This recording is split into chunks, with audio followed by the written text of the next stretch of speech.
Hello guys, ఇవాళ recipe ఏంటంటే బంగాళదుంప బజ్జీలు. మీరు ఎప్పుడైనా టేస్ట్ చేశారా? సరే, ఈ వీడియోలో చూసేయండి.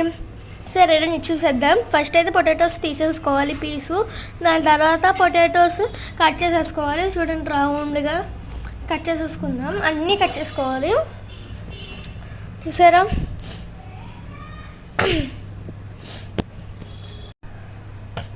చూసారా, అలా కట్ చేసేసుకోవాలి. ఇప్పుడు మనం ఒక బౌల్లో వాటర్ తీసుకొని ఆ పొటాటోస్ అన్నీ దాంట్లో వేసేసుకోవాలన్నమాట.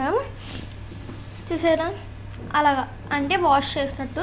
అప్పుడు మనం శనగపిండిలో ఉప్పు వేసుకొని బేకింగ్ సోడా వేసుకోవాలి.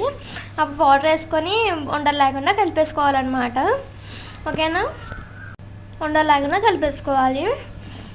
నేను చేయట్లేదు, మా మమ్మీ చేస్తుంది, అందుకే చెప్తున్నాను. చూసారా, ఇలా కలిపేసుకోవాలి. ఇప్పుడైతే మనం పొటాటోస్ దాంట్లో డిప్ చేసి ఆయిల్లో వేసేయాలి. ఆయిల్ హీట్ ఎక్కుతుంది.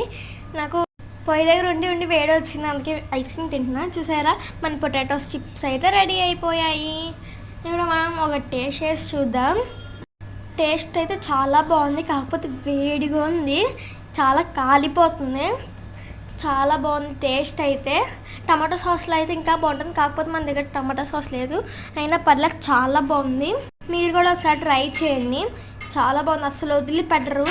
చాలా పర్ఫెక్ట్గా అయితే వచ్చింది. చాలా కాలిపోతుంది, వీడియో అయిపోతుందని తినేసి. చాలా బాగుంది. మీరైతే లైక్ చేసుకొని సబ్స్క్రైబ్ చేసుకోండి. ఉంటాను మరి, బాయ్.